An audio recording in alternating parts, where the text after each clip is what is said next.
सात संगत जी प्यार से कहना धन निरंकार जी।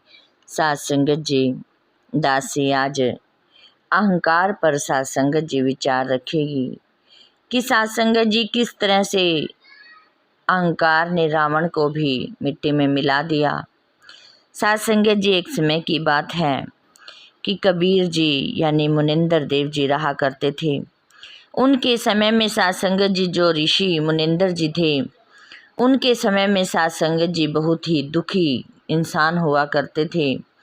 सात संगत जी यदि हम किसी दुखी इंसान को अच्छे रास्ते लगा देते हैं तो वो सात संगत जी अपने दुखों के कारण इतना परेशान होता है कि वो ये सोच बैठता है कि डर की भक्ति करने लग जाता है, कि उसके मन में डर रहता है कि कहीं फिर मुझे वो दुख ना आ जाए, मेरे ऊपर वो फिर से संकट ना आ जाए। इसी प्रकार प्यारी सात संगत जी मुनिंदर जी के पास ऐसी संगत आया करती थी। एक बार प्यारी सात संगत जी उनके पास एक नर और नील भी आया करते थे, जो कि सात संगत जी बहुत ही दुखी थे।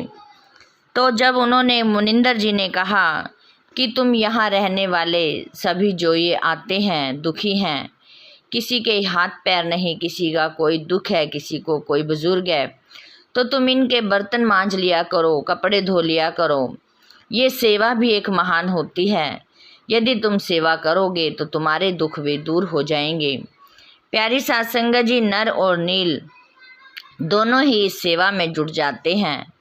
तो प्यारी सात संगत जी पहले के समय में घर में टूटियाँ वगैरह नहीं होती थी, तो वो उनके मैले कपड़े इकट्ठे करके, बर्तन इनके पास से इकट्ठे करके नदी के किनारे जाकर धोया करते थे, और वहीं पर ही नदी के किनारे सत्संग हुआ करता था मुनिंदर जी का। तो सात संगत जी वो अपने पहले बर्तन उन्होंने भिगो देने, कपड़े भी भिगो के रख देने, और जाके साइड पे पहले भजन सुनना, सत्संग सुनना, और फिर वो दोनों आपस में सत्संग पर चर्चा करते रहते थे। सात संगत जी बहुत ही अच्छी सेवा भाव में जुट चुके थे, और वो डरते थे कि कहीं हम ये छोड़ें और फिर हमें कोई पिछले दुख की वो संकट ना सता दें। तो प्यारी सात संगत जी अब जब वो धो के ले जाते कपड़े या फिर बर्तन, तो सात संगत जी कभी किसी का बर्तन कम हो जाता, कभी किसी का कपड़ा। अब सात संगत जी जिनके लेकर जाते वो बेचारे गरीब परेशान होते थे।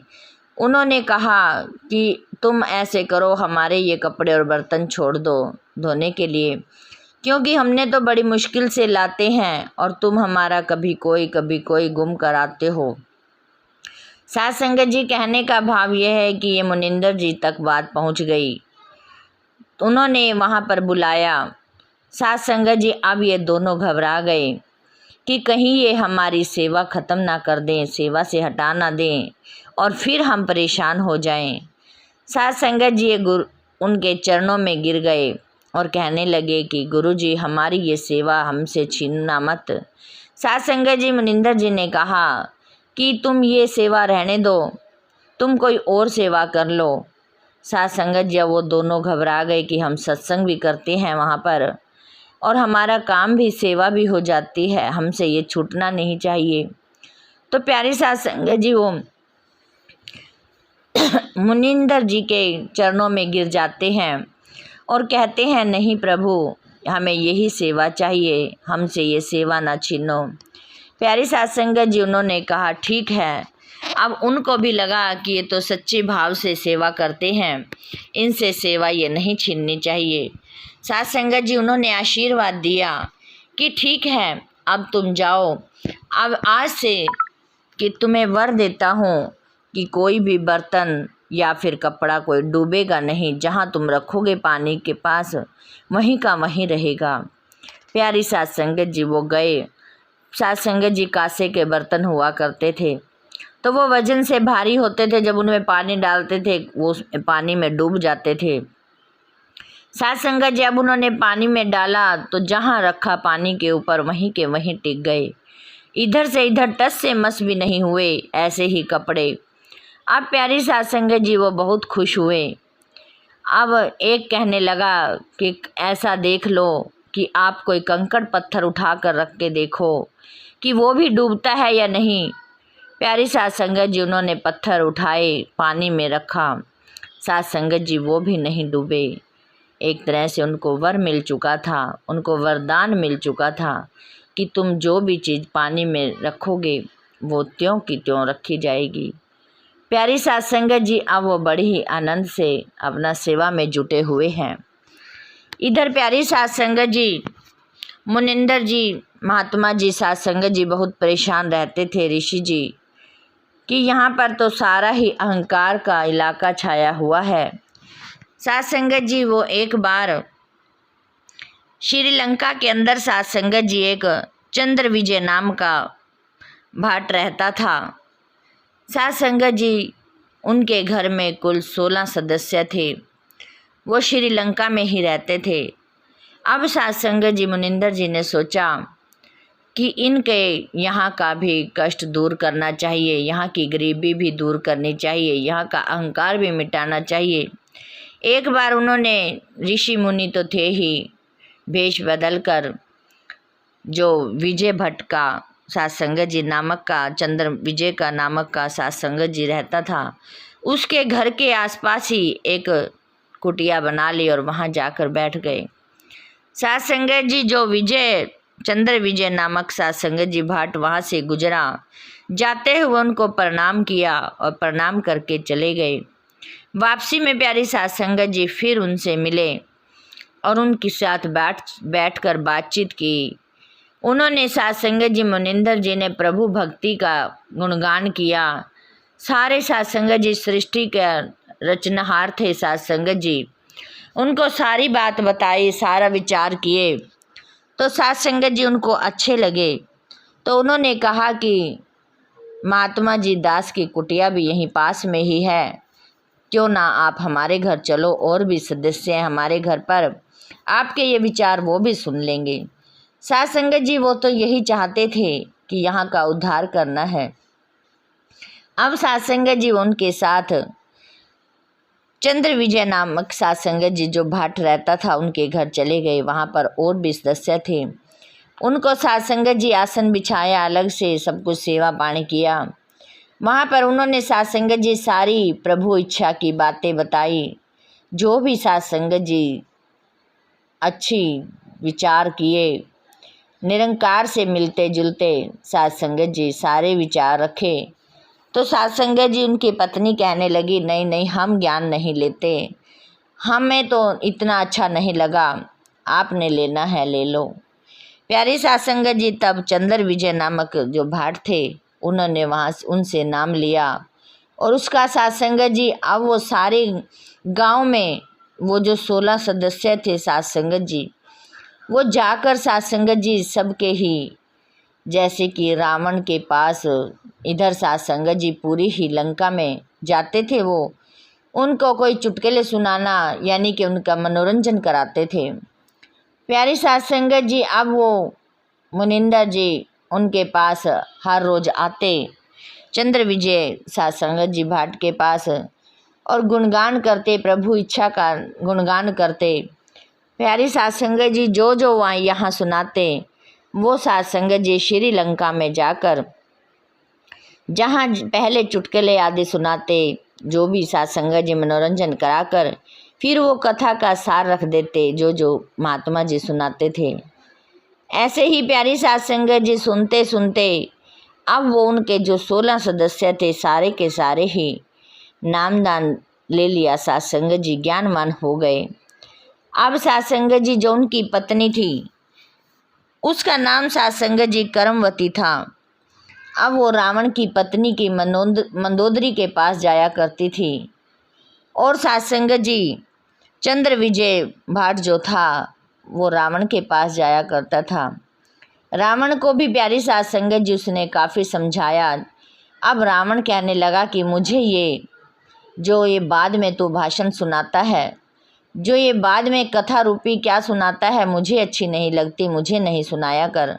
साध संगत जी रावण और विभीषण दोनों भाई इकट्ठे बैठकर सुनते थे।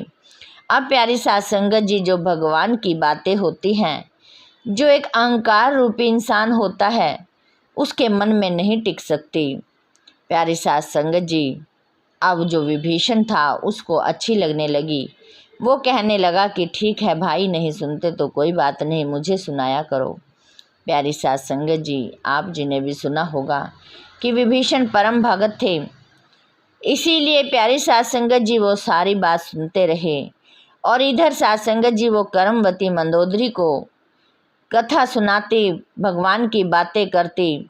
अब मंदोदरी के मन में भी डर बैठ गया कि भगवान से डर कर रहना है, मेरे पति को तो अहंकार बहुत है। तो वो कहने लगा कि तू किसकी बातें में आई है, मैं शिव भगत हूँ। सात संगत जी, रावण ने शिव भक्ति प्राप्त की हुई थी कि मैंने तो शिव भक्ति इतनी प्राप्त की हुई है कि मैंने अपना शीश दान दे दिया, फिर मुझे दोबारा शिव भक्ति के उससे मुझे दोबारा शीश मिल गया। ऐसे ही प्यारी सात संगत जी, रावण को 10 शीश मिले हुए थे। सात संगत जी यही उनकी चलती रही। अब प्यारी सात संगत जी, मंदोदरी जी को टेंशन हो गई कि ये मान नहीं रहे। मंदोदरी ने भी काफ़ी समझाया रावण को, लेकिन नहीं माना। अहंकार सात संगत जी कूट कूट कर भरा हुआ था। फिर सात संगत जी, इधर श्री रामचंद्र जी का जन्म हुआ दशरथ के घर। जवान हुए, उनको वनवास मिला। वनवास मिलने के बाद सात संगत जी, सीता, राम, लक्ष्मण ये तीनों जंगल गए। अयोध्या सात संगत जी वहाँ पर पहुँचे तो वहाँ से रावण ने सात संगत जी सीता को चुरा लिया। मंदोदरी ने भी बहुत कहा कि नहीं रावण, ये तुम ठीक नहीं कर रहे। और सात संगत जी, मुनिंदर जी ने भी उनको बहुत समझाया, भाई विभीषण ने भी बहुत समझाया, लेकिन अंत सात संगत जी क्या हुआ, उनको अहंकार ने डुबो दिया। प्यारी सात संगत जी, एक भजन में भी आता है कि रावण को दुनिया में कुछ ना कमी थी, सभी कुछ था लेकिन गुरु मत नहीं थी। सात संगत जी, उसको कमी कुछ नहीं थी रावण को, सिर्फ सात संगत जी उसके पास गुरु की मत नहीं थी, गुरु का रास्ता नहीं पता था। प्यारी सात संगत जी, जिसको गुरु का रास्ता पता चल जाता है तो सात संगत जी अहंकार भी उसका मिट जाता। उसने कभी कोशिश ही नहीं करी कि मैं गुरु की मत पर चलूं। सात संगत जी, भजन भी अच्छा है। सात संगत जी दासी बहुत गाया करती थी इसको। आज भी सात संगत जी दासी बहुत ही अच्छा मानती है, क्योंकि सात संगत जी जिस अहंकार के पीछे इंसान दौड़ रहा है वो सब ने सात संगत जी यहीं का यहीं।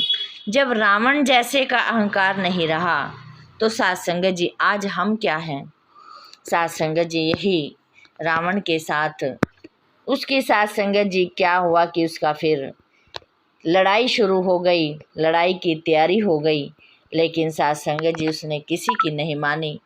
उसने कहा कि मेरा मेघनाथ भी है जो कि वो ऊपर तक हो आया है, तो उसको हमारा कोई बाल बांका भी नहीं कर सकता। लेकिन सात संगत जी अहंकार जिसके पास है उसके पास कुछ भी नहीं है।